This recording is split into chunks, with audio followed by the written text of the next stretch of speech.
సాయి గారు నమస్కారం అండి. ఒకవైపు ఆర్మీ, నేవీ, డిఫెన్స్ ఈ మూడు కూడా చాలా సంయుక్తంగా పనిచేస్తున్నాయి. మోదీ గారి నాయకత్వంలో ఈ దేశం దినదిన ప్రవర్ధమానమై వెలుగుతుంది. మన దేశంతో దాడి చేస్తే ఎవరికైనా ఇదే గతి అని చెప్పేసి ప్రపంచంలో అనేక అగ్రదేశాలకు కూడా ఆపరేషన్ సింధూర్ ద్వారా సమాధానం చెప్పాం. కానీ మన ఇంట్లో మన పక్కన ఉన్న వాళ్ళు మన దేశంలో మన గాలి పీల్చుకుంటా, మన తిండి తింటా, మన నేల మీద నివసిస్తా మన దేశానికి ద్రోహం చేస్తే జ్యోతి మల్హోత్రా లాంటి YouTubers, she belongs to Haryana, ఆమె డబ్బు కోసం కేవలం ఆర్మీ, నేవీ, డిఫెన్స్లో సంబంధించి వెళ్ళి దేశభక్తి పాటలు పాడి యూట్యూబ్లో అప్లోడ్ చేస్తా 1,00,000 మంది యూట్యూబర్లను సంపాదించుకుంది.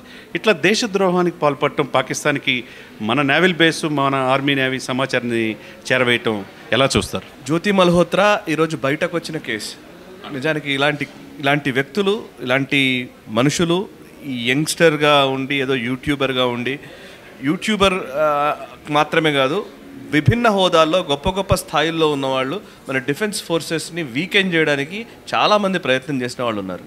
ఇక జ్యోతి మల్హోత్రా అనేది ఇది ఒక దౌర్భాగ్యమైనటువంటి ఇంకా చెప్పాలంటే ఈరోజు యూట్యూబ్ ద్వారా మనం ఏదో ఇన్ఫ్లుయెన్స్ చేయొచ్చు, మనుషుల్ని ఎట్లాగైనా మార్చొచ్చు అనే ఒక చిన్న మాధ్యమాన్ని పెట్టుకొని ఇంతకంటే సిగ్గుమాలిన పని ఇంకోటి ఉండదని నా ఉద్దేశం. నిజానికి చాలామంది ఆమె ఆడమనిషే ఇంకొక ఆడమనిషిని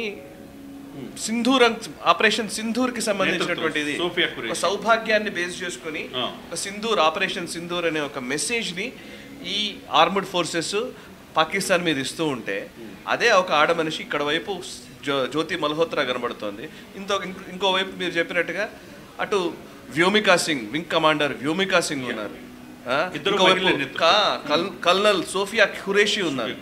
సో ఎవరు మీ ఇన్ఫ్లుయెన్సరు, మిమ్మల్ని ఇన్ఫ్లుయెన్స్ చేస్తున్నది ఎవరు, మీకు ఎవరు ఐకాన్ అనేది ప్రజలు నిర్ణయించుకోవాలి. యంగ్స్టర్స్, టీనేజర్స్ ఇప్పుడు నిర్ణయించుకోవాలి. ఎంత దారుణం అంటే ఈవెన్ మన డిఫెన్స్ ఫోర్సెస్ని వీకెండ్ చేయడానికి చాలామంది ఇట్లాంటి ప్రయత్నాలు చేస్తూనే వచ్చారండి. ఈవెన్ ఆ టైంలో కార్గిల్ వార్ టైంలో ఒక పేరు మోసిన జర్నలిస్టు ఎక్కడెక్కడ ఆర్మీ బేస్లు ఉన్నాయి, ఎక్కడెక్కడి నుంచి ఎవరు దాడి చేస్తున్నారు, కార్గిల్ వార్లో ఎక్కడి నుంచి ఏ కెప్టెన్ వస్తున్నాడు అని చెప్పేసి అప్పుడు లైవ్ టెలికాస్ట్లో చెప్పారు. 2008 ముంబై అటాక్స్ జరిగినప్పుడు కూడా ఇట్లాగే లైవ్ టెలికాస్ట్లు ఇస్తుంటే టెర్రరిస్టులు లైవ్ టెలికాస్ట్లు చూసుకుంటూ మన పైన దాడి చేశారు. సో ఇవన్నీ డైరెక్ట్ కోర్ట్ జడ్జిమెంట్లో ఆ ఎంక్వైరీలో తేలిన విషయాలు. ఇప్పుడు ఏంటంటే డైరెక్ట్గా నేరుగానే డబ్బుల కోసం మన స్థావరాలు ఎక్కడున్నాయి ఇవి ఇన్ఫర్మేషన్ ఇవ్వడానికి ఒక యూట్యూబ్ ఇన్ఫ్లుయెన్సర్లు పనిచేస్తున్నారంటే ఇంతకంటే దౌర్భాగ్యం ఏముంటుంది?